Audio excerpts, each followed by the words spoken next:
This is the Rebellious Wellness Over 50 podcast for women over 50 who aren't done yet. You may have seen the worst of aging and are hoping there's a better way. There is, and I'm going to show you how. In interviews, book reviews, rants, and stories, each week, I'm going to bring you the latest science-based info on how to age better.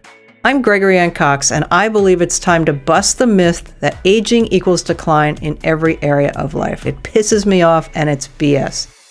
Look, aging happens, but it doesn't have to ruin your life. You just need to get a little rebellious in your approach.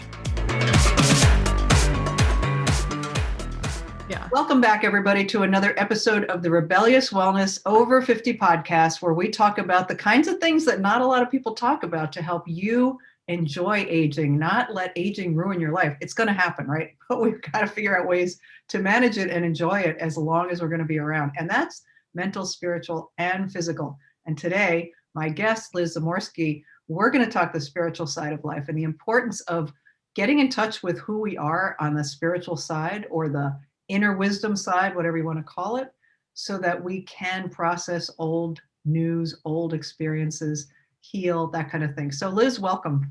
Thank you so much, Greg. I'm so excited to be here. This is exciting. Yeah. So as always, I want my listeners to know about my guests, and you have a really interesting story. Corporate lawyer, now psychic. Can you take us down that road? Sure. Down the rabbit hole? Yeah. So I grew up in America. I worked my way up through school. I went to law school, and I had this upbringing that had very strict definitions around what it was to be successful. And that meant, having a corporate job, working my butt off, proving myself, making a lot of money, and having security. And there was no room in there for happiness, pleasure, joy, fulfillment. It was really about co-opting my experience for a paycheck and doing whatever it took to reach X number of figures, and that would be how I would be successful. And I bought into that. I was a people pleaser. I followed suit, and I became a corporate lawyer. And I was working in Dubai at an international firm, and it was exactly as stressful as you could imagine a corporate lawyer position would be in a place like Dubai, where it's all business. There's a lot of money coming through there. And I found myself getting so burned out by it. But I had ingrained and internalized so deeply putting my shoulder to the grindstone that I just kept putting my feelings, putting my experience in the back seat, and just letting that drive to achieve based on other people's standards pull me along on autopilot. And then in 2014, I tragically suffered the loss of my brother. He died very suddenly, and it, as you can imagine, it just rocked me to my core, because I realized in that moment that I was not equipped to process the grief or the emotion that came along with that kind of experience. And I did what I knew how to do, and I just buried it, and I got back to work. And I just kept trying to override that emotional experience. And I didn't know at the time that I was really robbing myself of being able to honor my brother, honor our relationship, honor my feelings, and heal the things that I wasn't able to say to him before he died.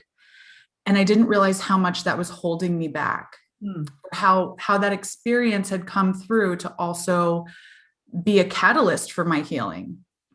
And so we moved, my husband and I moved our family to Sweden, where he's from, in 2016. And I was suddenly without a job for the first time since I was a teenager. Wow.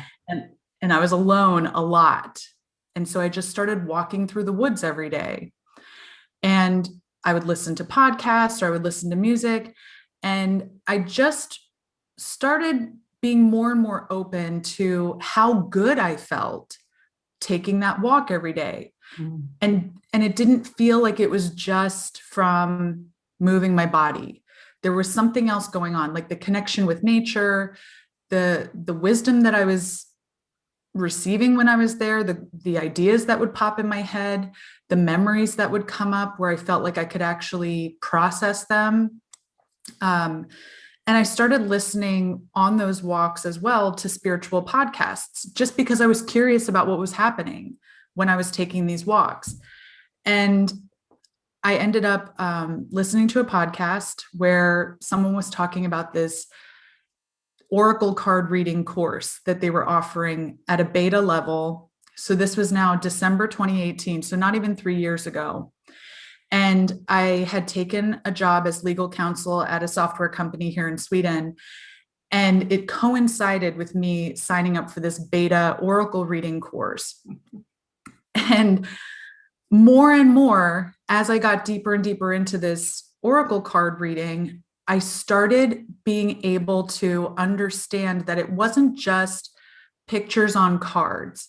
It was a picture on a card that I would be able to look at, and it would trigger something in me. It would make an idea pop in my head. And I realized that those ideas or those triggers would lead me to being curious about, like, what am I actually feeling about this? What stories are coming up for me? And just leaning more and more into the healing aspect and the amount of emotion that I could start processing just by using like a safe tool to kind of, you can think of it like a journal prompt. It would be almost like a journal prompt where you would start writing and writing and writing and filling pages. But I was just using the cards as the prompt. And while I was growing in that practice, I realized again with the corporate lawyer gig, with the in-house counsel gig, that I was miserable there. That once I had started really processing my need to please others before myself, I realized that my happiness and my joy were not up for hire anymore. And so only a year ago, in April of 2020, I ended up quitting my legal job and hanging out my shingle to do this full time, to be a tarot reader, psychic reader, a psychic coach. And the community that's come in, whenever I feel like I have doubts, a new part of the community comes in. My connection with you is one example of that, where I was kind of thinking, am I really doing the right thing? It feels like things have slowed down a bit. And then I had this opportunity to meet someone halfway around the world and have these conversations. So it's this journey that continues to unfold. But the more I work with clients, the more I realize that as each one of us heals, and we all have the ability to do it, we're not only raising our own vibration, feeling happier and more joyful, but we affect all of those around us. Mm-hmm. So it really becomes this ripple effect that's extending much further than just ourselves, because those people that we affect, they go out and affect others, and so on and so forth. And it sounds a little bit, I hear myself saying it, and I know that it sounds a little bit maybe hippy dippy, but at the same time, I can own that because I've seen it happen. I've felt it happen. And so I just recently became inactive as an attorney. And wow. that was a huge step. Actually, 2 days ago, I sent in the form, registered mail. And that was a huge step for me to say, you know what, I'm really done now. Yeah. It's like burn the ships. Yeah. There's just we're not going back there. Sailed. I can't get on it anymore. Good for you. Good for you. Thanks. Yeah. I remember when I was a private chef. I was a chef, then I was a private chef, and I woke up one day and I just couldn't do it I literally said out loud, I cannot cook another meal in someone's home. And however, that was my way of earning money. I'd been certified as a coach. I was working for a company as a coach, and I really wanted this to be my thing. But it took me a while to not have to have those clients anymore. And oddly, there was one client who kept calling because I was like, no, I really don't want to do it. It's in the summer, it's in the Hamptons, everybody's having parties. Well, I got Lyme's disease because she kept calling. Oh, just one more. I got Lyme's disease so bad, like I literally couldn't think. I could barely walk, and I had to say no. She's like, what do you mean? Your husband could drive. You could make the food at home. Your husband could drive you. And I was just like pounding on the table. Like, it's okay. It's okay. And in that moment, I realized, I'm not going to say Lyme's disease was a gift. It felt awful, but it was this burn the ships moment for me. Like it gave me an out to finally say, I said no. I mean, no, can't do it. Because there was, a couple of weeks where I really couldn't cook. And so that gave me the mental space and the inner work space to say, why do I keep going back? Do I think I can't do what I believe I'm here to do at this moment in my life? So anyway, that was a good transition point for me. So I know the feeling. Kudos to you. Thank you. Let's talk about, you use the word healing, and I want to differentiate between physical healing, although emotions do contribute to our our physical wellness. But you were talking about a psychic kind of healing when you talked about going in the woods and learning this stuff. Say a little more about, because your story may not be everybody's story, corporate stress, all that. But I think a lot of us have things in our lives that contain us, that we believe we have to be or act like.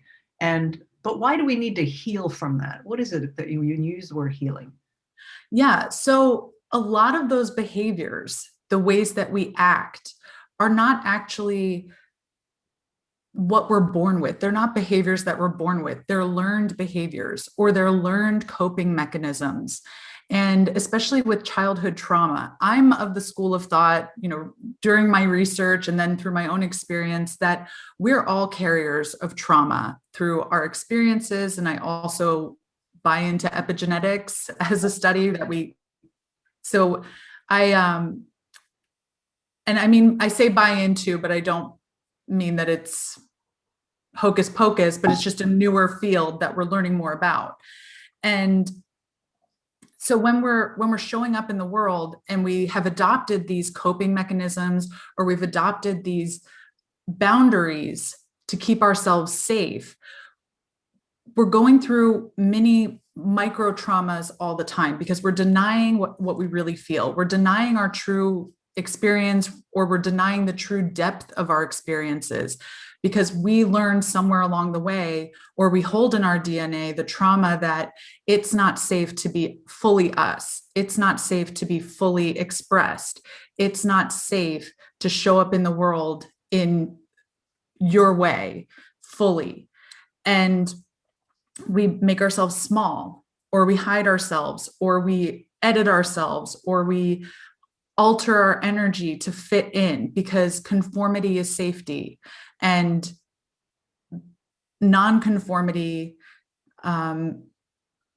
is either unsafe, or it leads to abandonment, or it leads to a lack mindset. We might lose something.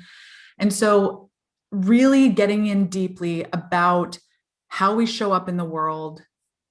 Are we being true to ourselves? Are we just trying to make everyone else around us happy, or to like us? And once we can start asking these questions in a vulnerable way, we actually get to the root of what we're feeling, the root of who we really are, and what's been covering that up. And so I believe that process is a healing process. We're healing that programming. We're telling ourselves in the most loving way, you are worthy just as you are. You are worthy of being seen. You're worthy of being loved. You're worthy of being respected. You're worthy of being listened to. And so as we get to tell ourselves that, and then show up more fully expressed as ourselves, we really heal. And then we can help those around us also heal. And the word healing, the root, I believe, is wholeness anyway, right? So we're bringing all of ourselves to the present moment, not cutting off limbs, those spiritual soul limbs, to fit into a pattern. Exactly. As a psychic and a card reader, when you transitioned, and maybe still now, did you meet with any resistance from people in your circle, your loved ones? And how did you manage that? Yeah, great question. So I did meet with a lot of resistance. I was so afraid when I was leaving my job. I was so afraid that my colleagues wouldn't take me seriously, that I would be ridiculed, that I'd be questioned, like, is this legitimate or have you lost your mind? Um, and I was really scared of what my family would say because I grew up in a very strict Catholic upbringing where the afterlife or past lives or tarot or psychic powers were all viewed as sinful or forms of possession. Mhm. And, even being close to 40 years old, I was worried about what my family would say, what my extended family would say. And on my last day of work, it was right after we all started working from home last year. And so on my last day of work, we were in a Zoom meeting with my team. And one of them said, what are you going to be doing after this? Because we hadn't been in the office, so people hadn't really heard my story. And I had kept it so under wraps. It was like being Clark Kent in Superman, where when I went to work, I really shut that part of myself off. And so I said to my team, I'm leaving to read tarot cards on YouTube because that was what I was doing at the time. And it was dead silent for a few too many beats. Mm. And it felt like forever. And then I could hear people typing. Because you know how when people are typing when you're on Zoom, Yeah, you can yeah. hear that. So I could hear that clickety clack. And so I knew people were Googling my name or seeing what would come up. And one of them said, oh, I found a website. And he started reading the Google SEO, the Yeah. tagline for my website about healing through psychic readings and through Reiki healing. And he read it out loud and everybody laughed. Oh. And he said, I think somebody messed with your SEO or something.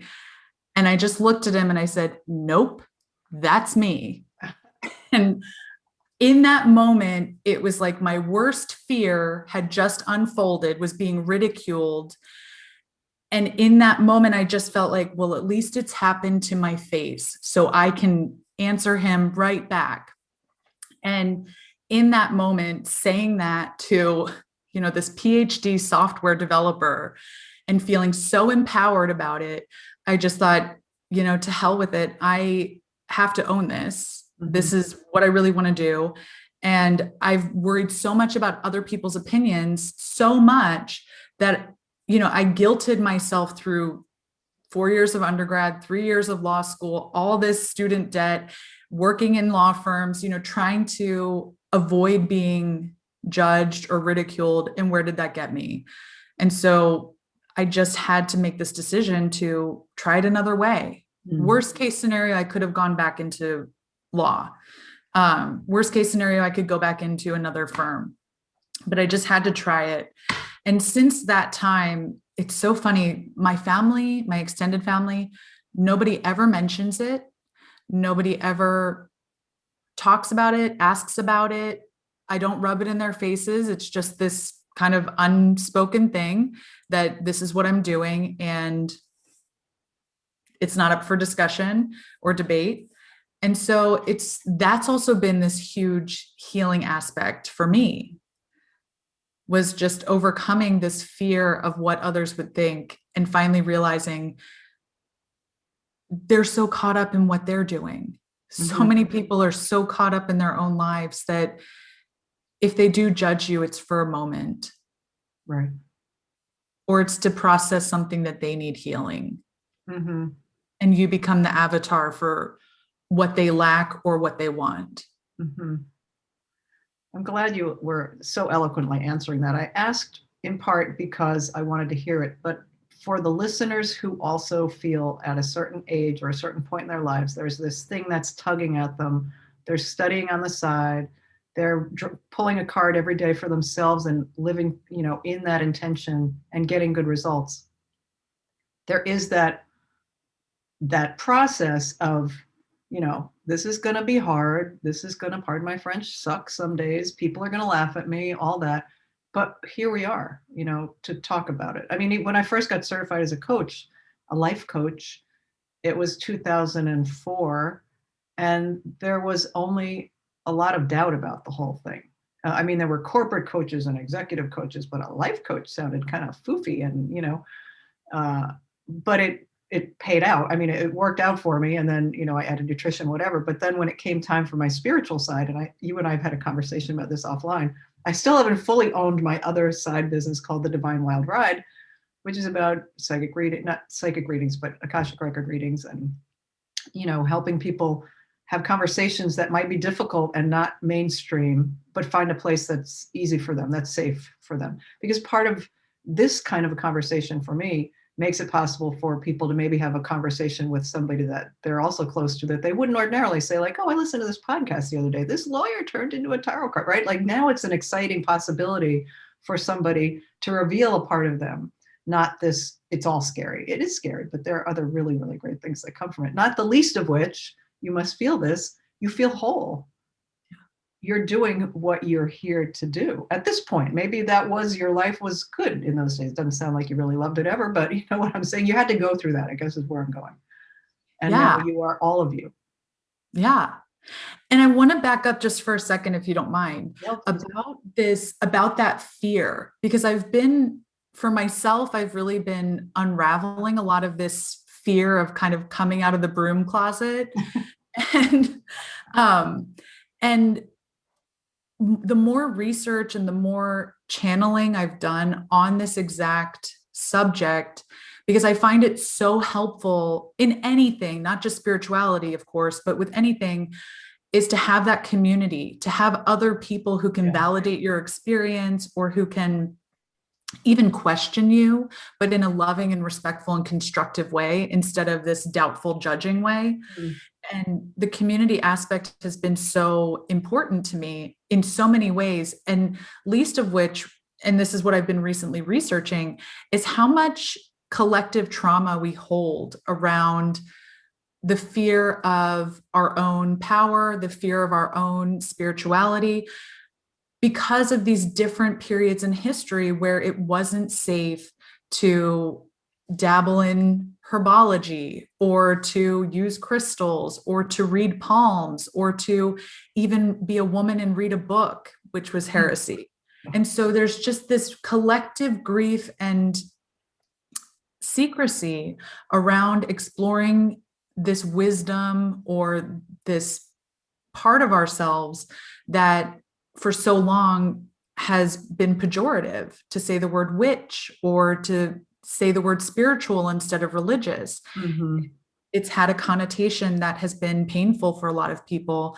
And so I feel that also the more of us who can have these conversations, we're not just healing and making ourselves whole, we're healing that collective grief just bit by bit, of taking back the power for ourselves, instead of staying secret and in the dark and feeling like, I hope nobody catches me doing this weird thing that also feels really good. So I love this idea too, of being able to start these conversations with people and finding safe. I'm really big on this, the safe spaces of spirituality. Mm-hmm. Finding your community, finding your, I just hesitated because I was about to say mentor, but it could be a mentor or a guide, or, just finding your people who help you to feel that you have permission to heal, that you have permission to access this information, or to process it and integrate it into your life.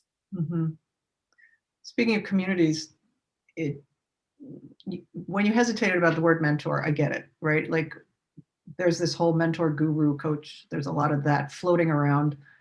Lots of good ones, maybe a little not so. All they say isn't necessarily what they bring to the table. How would you advise people who want to get into a community like this, aside from your community, which we can talk about? Like, what do you look for, and what's a red flag for you in a community of spiritual people? A red flag. My first red flag is, let's say it's an online community through Facebook. My first red flag is if I'm looking through the comments on posts and I see a lot of unchecked judgment. Mm. People saying that there's a right way to do something, or you're doing this wrong, you're doing spirituality wrong. If there's a lot of nitpicking that's going unchecked in a community, that lets me know that that the people who are guardians of this community, administrators of it, are not finding that problematic or addressing that. And so I would say that, especially as you're opening yourself up to your spirituality or what you believe or the modalities that you're curious about, look for non-judgmental spaces, and look also for guides or guardians of spaces who do give pushback on very strict rules that are coming up, or judgment that's coming up from others, because your spirituality is going to unfold exactly as you need it to. Yeah, and that's a good a reference to the idea that somebody is further along the path and not as far along on the path. I know that that's used regularly. I write copy for coaches, and sometimes they want to use that. And I think, is that because it's a judgment? Yeah. Somebody may have been into enlightenment and spirituality and meditation for 30 years, and I just started last year. I'm still on my path, exactly where my path needed me to be on, and they are too. But further along and less further along sets us up to feel, first of all, we're comparing ourselves, which is not great, but to want to experience maybe what somebody who's further along on the path has experienced. I think that's a great goal, just not to feel less than because we're not in the same place. Right. Or to feel like you're pigeonholed into only doing this, doing this practice in a very specific way. And it's so funny because this word practice has come up for me a lot recently. And I've really been drawing parallels between the practice of law and then also my psychic practice, where it is like law or medicine, where you learn a lot about the tools. And I'm sure it's with coaching too. You learn a lot about the tools, you learn a lot about the kind of anatomy of spirituality, but until you're actually getting in there and trying things out and exploring and seeing what works for you and what doesn't, it's all still theoretical. And so really allowing yourself to make decisions that feel good for you, not following someone else's footsteps exactly because that was what they needed at that time. Yeah, absolutely. Who would you say is your most, let's say, I don't want to put it, the word demographic is wrong. Do you have a certain type of person that is following you on Facebook, YouTube, or getting readings, or is it just all across the board these days? Everybody's into it. It's all across the board these days, but I've found that I attract more women who are in their middle age, and I'm saying middle age as between 40 and 60. So don't shoot the messenger, but middle-aged women who have come to this part on their path where it's just not cutting it anymore. The programming that they have, or the ways that they've been taught that they need to be in the world or show up in the world, just aren't fulfilling them. And so they come to me, when we're doing a reading, it's very high vibration. I always say it kind of feels like a chat with your best neighbor who always has the best coffee or tea, and where you just feel like an hour flies by. Yeah. And we talk, and we're pulling cards, and we're both freaking out about synchronicities and just having so much fun and laughing. And then, it feels like that intimacy of being with an old friend, but it can happen almost instantly, because when your energy is open, you can really start weaving together something holistic, something that feels like it's past, present, future, and that we're accessing our energy in a way that's very healing. And I've said this before, I hate to sound like a broken record, but we are all energy. And for people that might be such like, I don't know how to access that concept person, you don't need to understand it to have it happen, that energetic connection. And I know that if I said to somebody, when we used to be able to walk into rooms with people, if we walked into a room and the energy was bad, if there would be an event and I would step out to go to the restroom and come back and the room was silent and the energy was heavy, I know that somebody might have been at the mic telling a really sad story. We have all experienced the energy of other people. We are those other people in reverse, right? Yeah. We have energetic beings.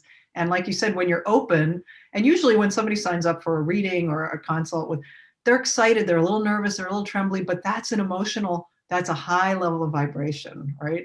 Yeah. And so, like you said, you're open and it just happens, which is Yeah. great to hear. So don't hold back if y'all are waiting to get yourself a reading on it of any kind, whether it's Liz or somebody else.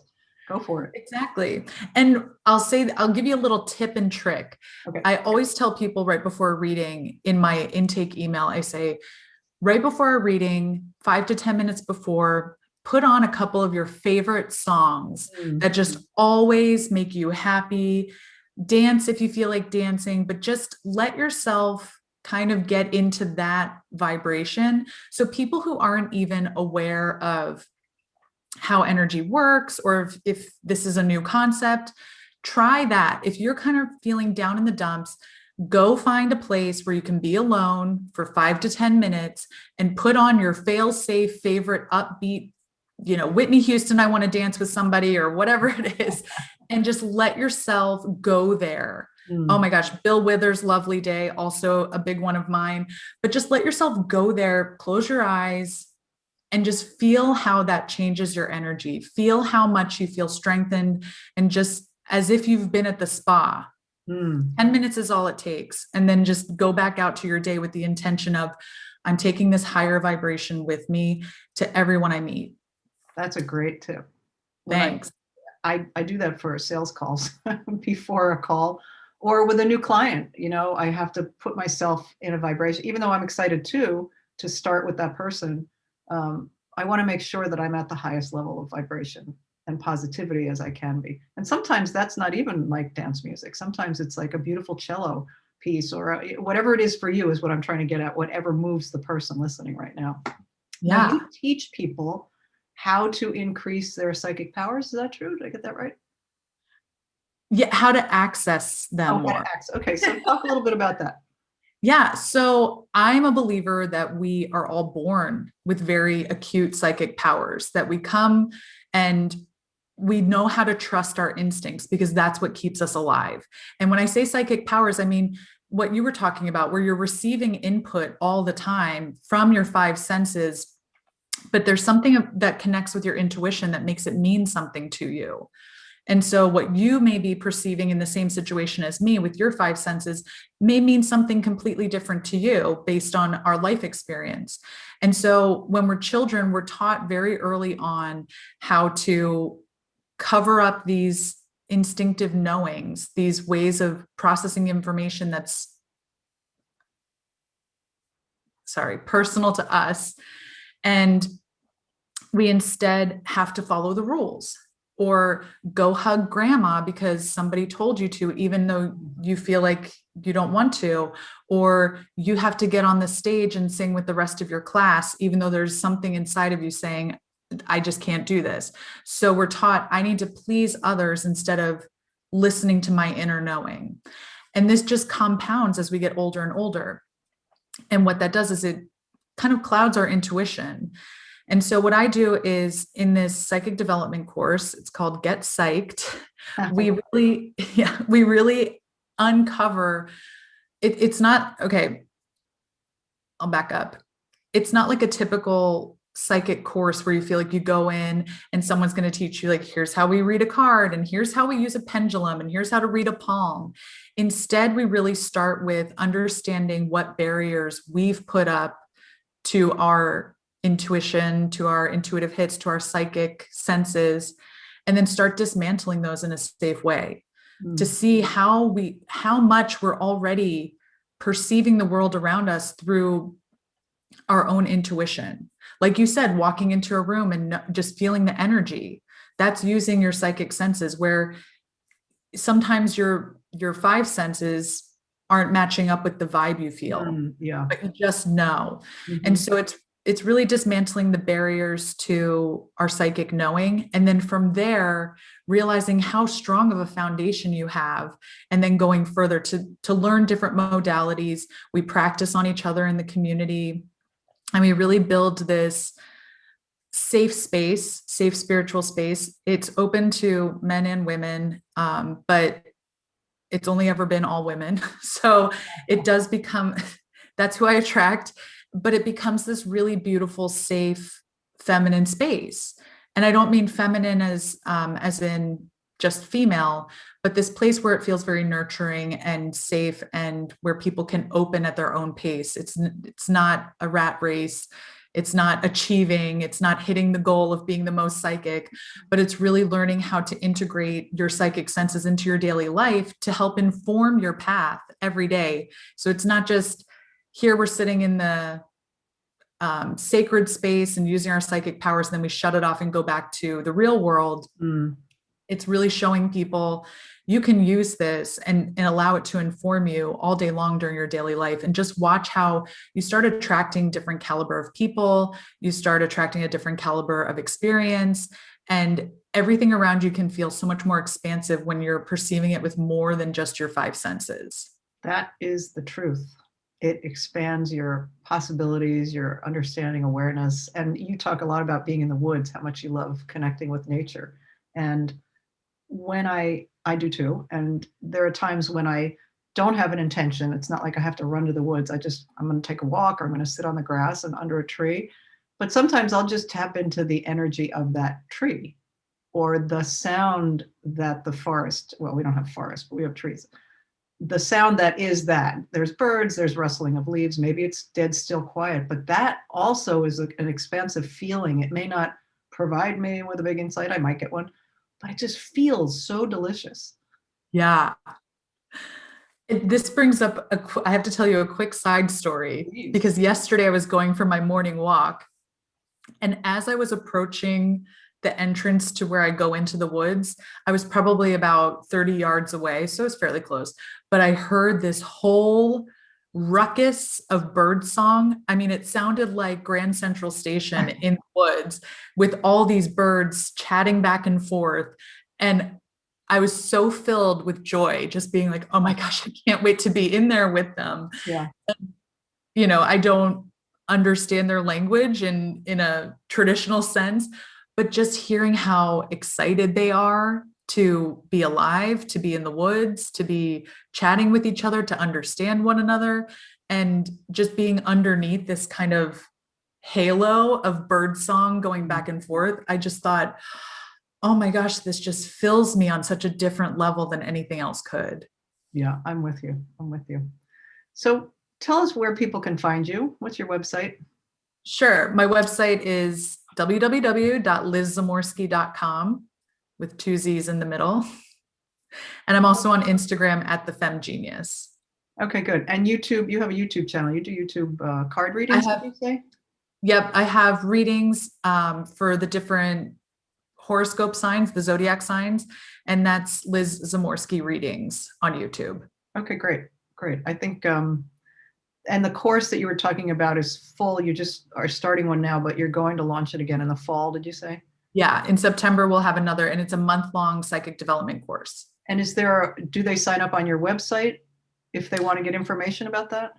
They can sign up for my mailing list on my website, and that way they'll get the notification when Get Psyched is being launched again. Okay, great. I love the idea of it. Well, Liz, thank you so much. This has been really juicy information. And let's take it back to the beginning. We started this conversation about healing. And we talked about lots of different ways that this exploration and standing in our power and owning who we are is healing. Give me one last, what can a card provide? If somebody were to come and have a card reading. A card provides a jumping off point. Okay. For us to access what in their energy needs attention. I like that. Yeah. So those places that we may not feel that we can access on our own, suddenly there's clarity because it just comes out. So that also goes into that healing aspect too. So it's really that jumping off point to reach those places that we can't go alone. Perfect. Thank you for all of your wisdom and good conversation. And everybody, thank you for being with us. I will be back next week with another great guest. And until then, be well.